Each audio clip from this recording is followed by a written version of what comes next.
Hi, this is Roger. Kitchen time. This is a couple of quick repots. Looking at my list of stuff that needs repotting, I ought to think about getting on with it. There's 40 plus plants I need to do. A couple of them will probably get mounted. Now this one, I did my talk last night, which seemed to go down really well, on the grounds they wouldn't let me go. The lady who organises the hall said that's the latest they'd ever left, and they all stayed behind. They all sort of stayed after school asking questions, and so it seemed to go down well. I was pleased, and so were they, so it seemed to work well. But this was one of the ones I'd planned on repotting as part of the demo and didn't get to do it. And in addition to that, out of the plants I borrowed, there was a huge phalaenopsis that Ken said I could repot if I wanted to. Lazy tyke, because it should have been done about 6 months ago. And I also didn't get round to doing that one because quite a lot of the people brought their own plants in to repot. So I'm just taking old canes off here because they're died right back. And then I'm going to have a look at what's left. I've got another one round there that's died off. So that leaves one in bloom and two yet to bloom that are just opening. They've just literally opened their first flower, so I've still got some flowers to come. But the main reason for getting on with this one is we have new growths. I think I've had this one out of the pot before. Crikey, is that dry. Well, that's good, it makes it easier to repot. But I've got 3 good new growths coming up there. Where's my camera? Yes, you can see that. 1, 2, 3. And there's another one round the other side of the plant. I've got a horrible feeling this is going to fall into 2 plants. looks like it might be one of those. Now a lot of these roots are very viable. There's a lump of something in the middle, but it's actually not a big deal, whatever it was. I think actually it has just got, it's got the cocoa fibre as its main media, and I think within it, when it was potted up, it had some lumpy bits. That's not the same as having that plug in the middle where all the dead roots tend to... Oh yes, it's got the sphagnum plug. But on a plant with a root system like this, that area where those roots have died back in the sphagnum is irrelevant. It just doesn't matter. There are so many other roots that it's not like it's taken down the whole root system like it does sometimes. Yeah, so it's not a bad root system. I wouldn't say it's brilliant. A lot of these roots are very dry. They will grow when they hydrate, but a lot of the good roots were left dangling on the top of the pot. For once, the plant was actually potted a bit too high. Normally, they chuck them in far too deep and start rotting the pseudobulbs, but certainly not in this case. It was potted high rather than low. The last few bits of media will come out easier under the tap actually. That's not a bad root system at all. So that will pot up nicely in the smallest possible pot I can get it in, with just about enough room for those growths. And yep, it's 2 plants. If you see, as I let that bit go, this bit is staying and this area is falling. So it is 2 plants. And one of them is quite small. I may keep that as 2 separate plants and pass a piece on to somebody else. The piece that's separate is the bit with the most advanced new growth basically, and what that piece would have is a very mature bulb that's bloomed, and a smaller bulb behind it, and a tiny little one tucked in there that's useless, that can come off. So it would be a viable plant and would be highly likely to bloom on that piece. So, but it is 2 separate plants, and then I'll keep this piece as my piece with the new growths just pushing out. So that should come on nicely. Anyway, under the tap with that one. Get that one cleaned up. Right, what else have we got? Now this one is part of my swapsies. Part of. And this is a Miltonia spectabilis but on the tag it then says hybrid. It actually says hybridy, so in foreign. So we're not absolutely sure what this is. Spectabile is actually used in many hybrids. This is not going to have a good root system. I didn't think it would somehow.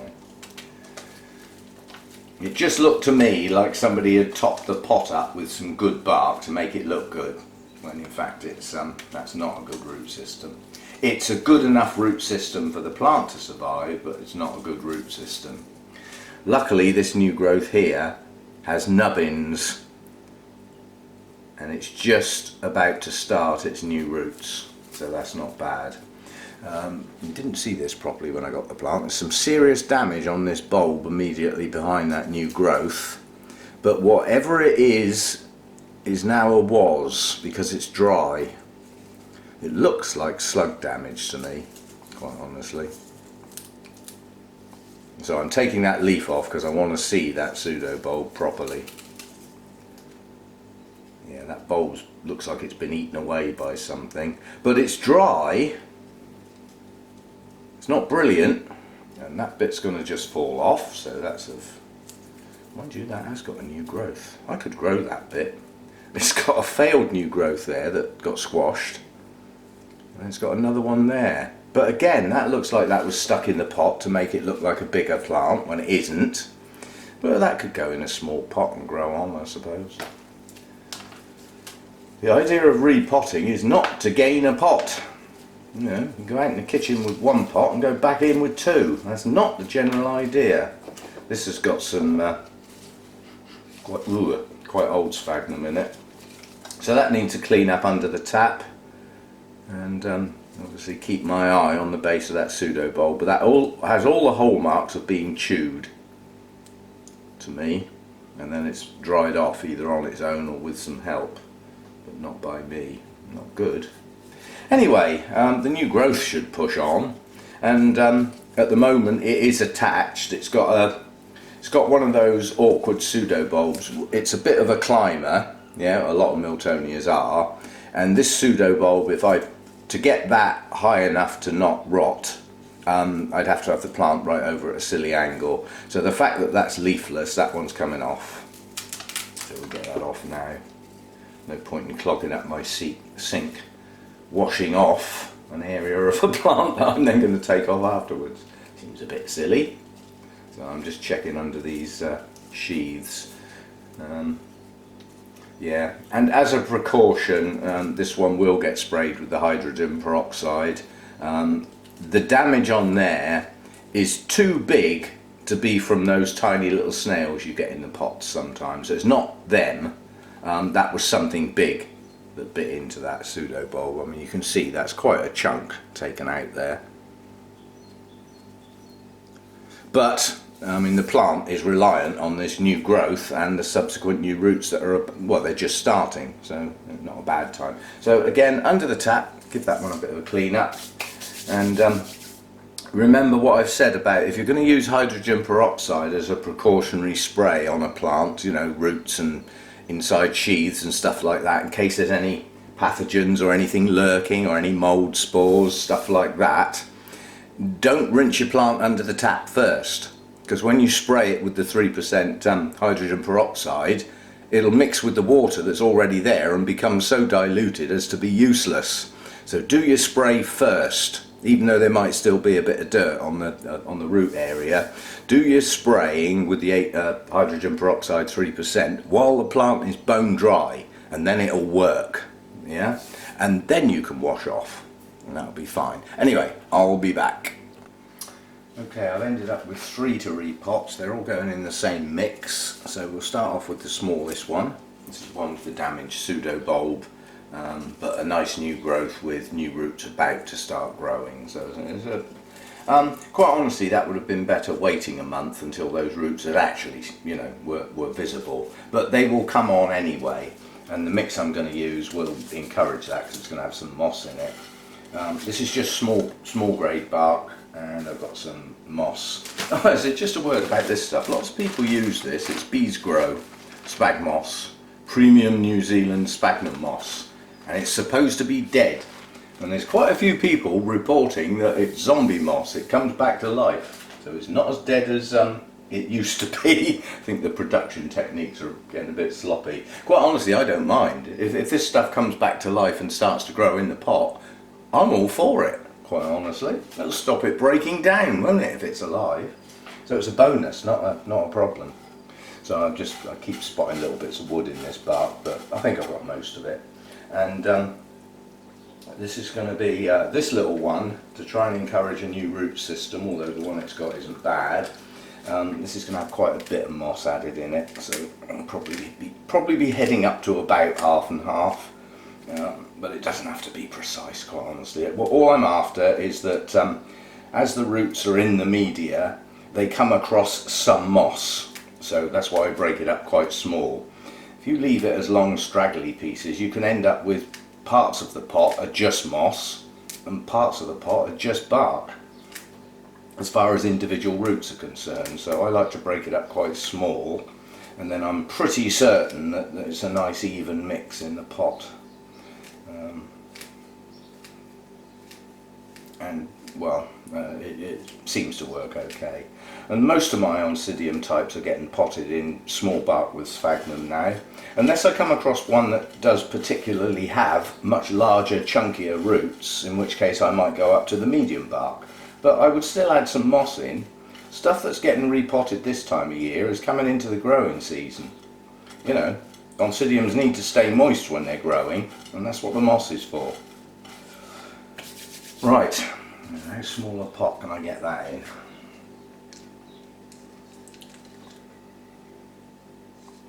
Yep, I think that's the smallest pot I've got. The next one up would be okay, but there'd be quite a lot of medium in there with no roots, which will then just stay wet. So by going for the slightly smaller one,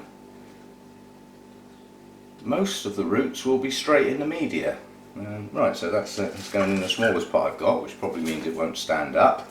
I'm not going to put any crocking in the bottom, because the depth of this root system will go right down to the bottom of the pot. So it needs to be in actual media. I will put a little bit of media in there though, so that they're sat on something. And then this is quite a fine root system, so it's quite important to not have too many air gaps. So the easiest way to avoid air gaps is to put your medium in a tiny little bit at a time and wiggle that bit down until it's nice and, well, not turned into concrete, but not quite firm, and then add a bit more. And then if necessary you can gently lift the pot and the media will sink a little bit lower within the root system. But always keep your eye on the top of the plant, because that's the bit you need to end up with at the right height. So if you start lifting it up to get more media down in underneath, you end up lifting the plant up so high it's sticking out the top of the pot. Now, given that this is quite a healthy root system, I do have the ability to actually pack this in quite tight.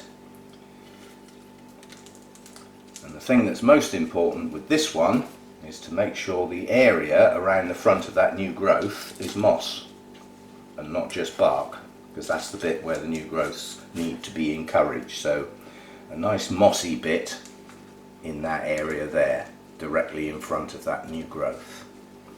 Yep, that gives the new roots something to get straight into. And that will probably do that. Are you going to wobble? No, that'll do. That's not bad. Nice even distribution of media and roots, and there shouldn't be any air pockets in that. So that's that one done. Let's get you out of the way.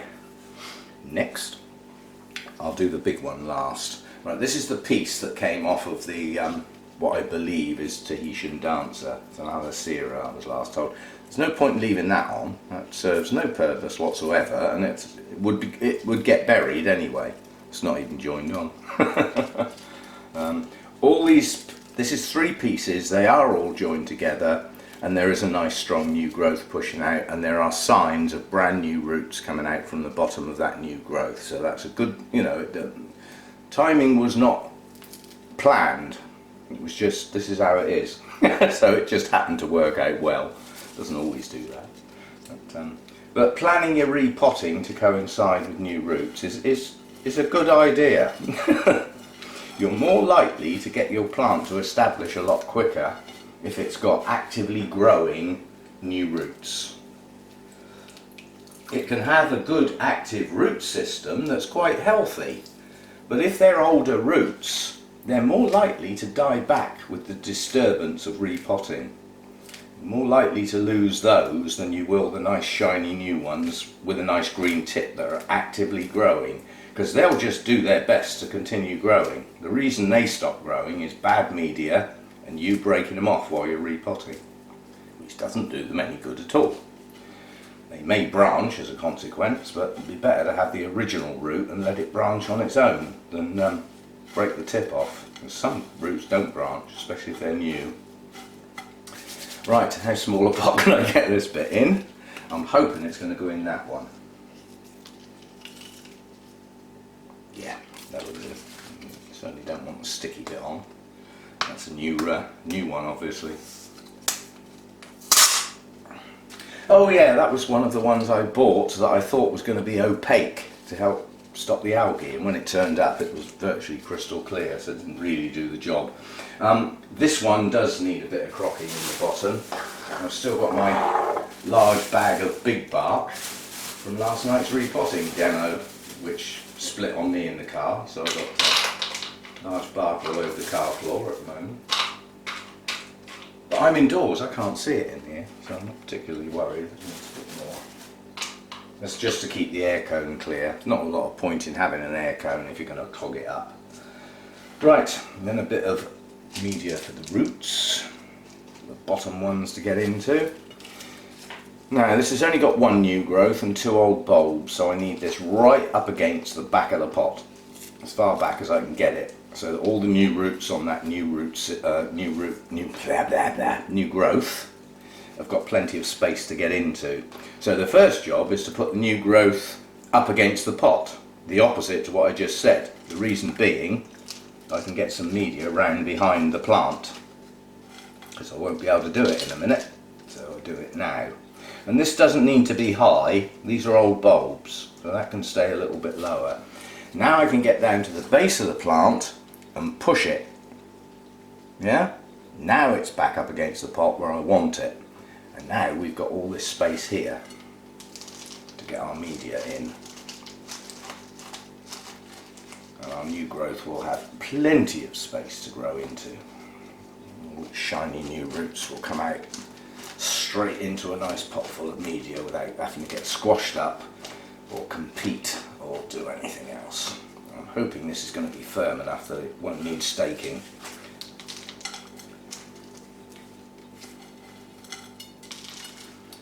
Why it shouldn't. Because without any flower spikes, this part's not really that tall, so it should hang in there.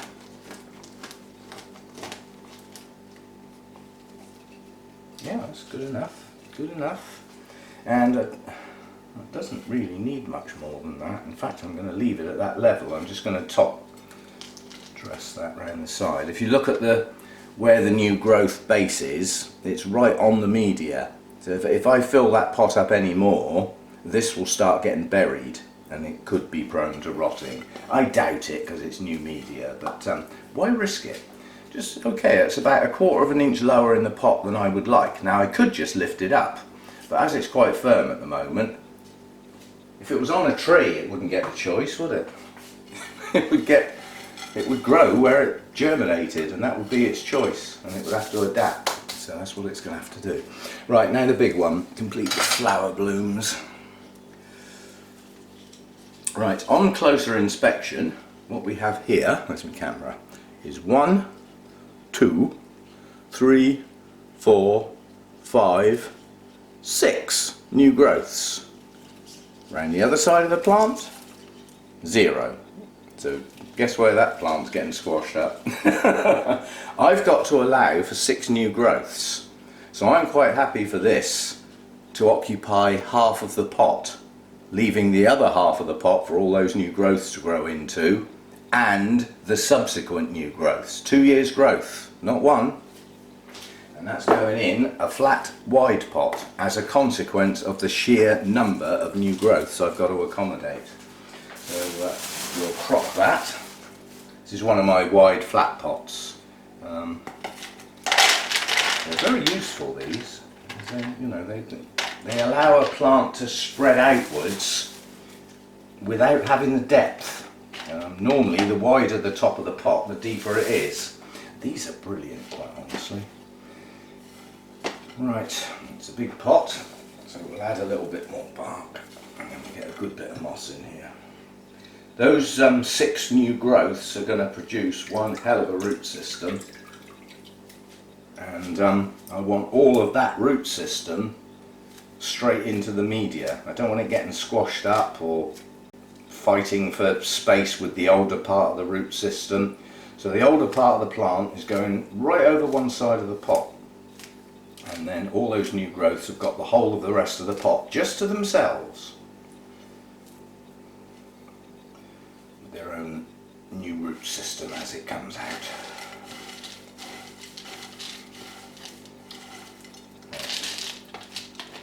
Some in the bottom, sit the plant on. Ugh, grubby hands. Yuck.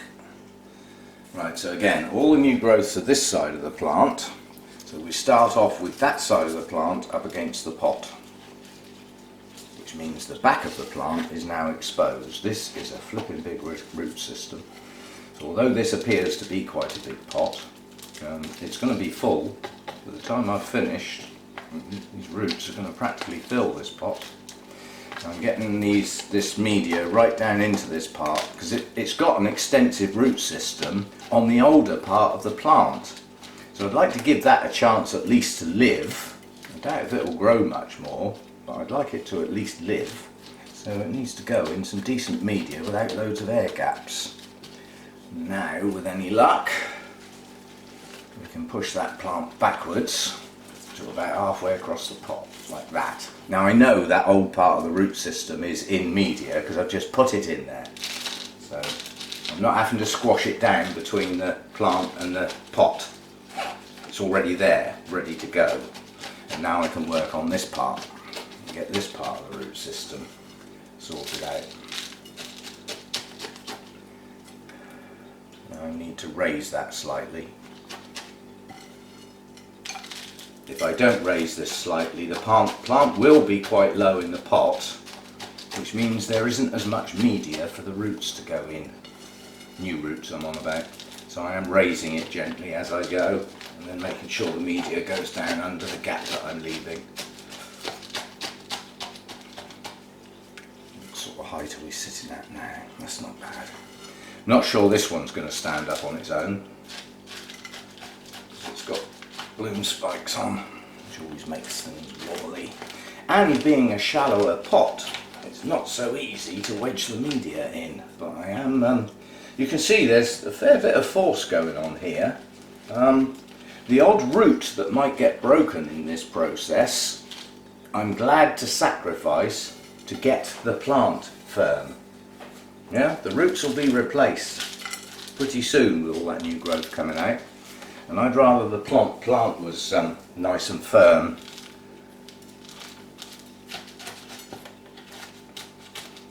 So I'm top dressing this to get some depth with just bark. The reason being, the roots have already got their bit with moss on. This is to stabilise the plant, not for the plant to grow in. It's just to get round to the base with something I can firm down quite heavy-handed. Some people pot with wet media. If I was to use this amount of force with wet media, I'd probably end up crushing the roots. The dry media just seems to hold its air gaps even if you do push quite hard. Right, and that can, so the moss is in where the roots are, so to top dress that up to the level of the base of the plant, I'm just using bark. That also means it will dry faster around the base of the plant while these new young growths get going. No element of sogginess around those delicate new growths. Once they get going, they'll be fine anyway. Right, how much of a wobble have we got on that? Fair bit. I do need a stake. And yeah, to make this plant look quite nice, I've got one old spike on here that's big and long and floppy. The other two spikes on here are self-supporting. They're ones that I've grown.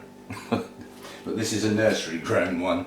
So I think what I'll do is I'll try and get a stake in for that spike and make it a double purpose one.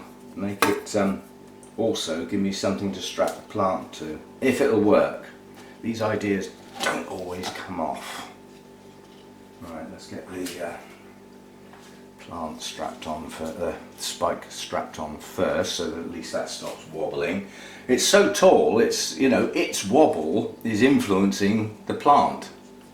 So by getting that over there out of the way, hopefully that'll stop that spike moving about. Have I got another one? No. Cupboard? Yes. Just want to get a third one on there, make sure it stays still. There we go, that's that. Now what I'll do is I'll get some raffia and we just strap that largest pseudo bulb direct to the base of there, and that'll hold it. So I'll be back.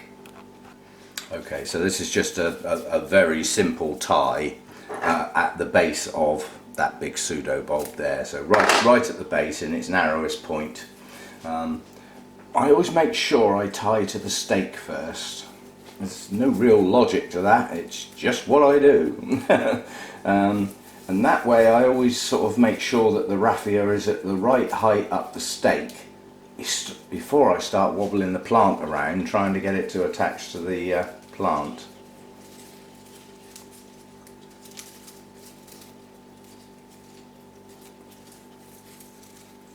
That's just a single loop round the bulb and then pull it tight to the stake. Actually, I'll go round again, it won't hurt. Mainly because that will bring the end round right at the point where I can tie.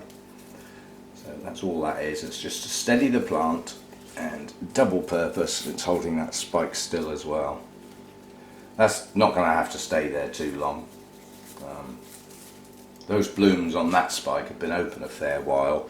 All the other blooms have dropped recently, so this spike here, the tall one, those blooms are only going to be there probably for another week and they'll drop. And then I've got the two other spikes coming on behind, one of which I'm just going to tuck in there, stop it wobbling, and the other one, which has got a kink in it, got caught in a leaf. I'm hoping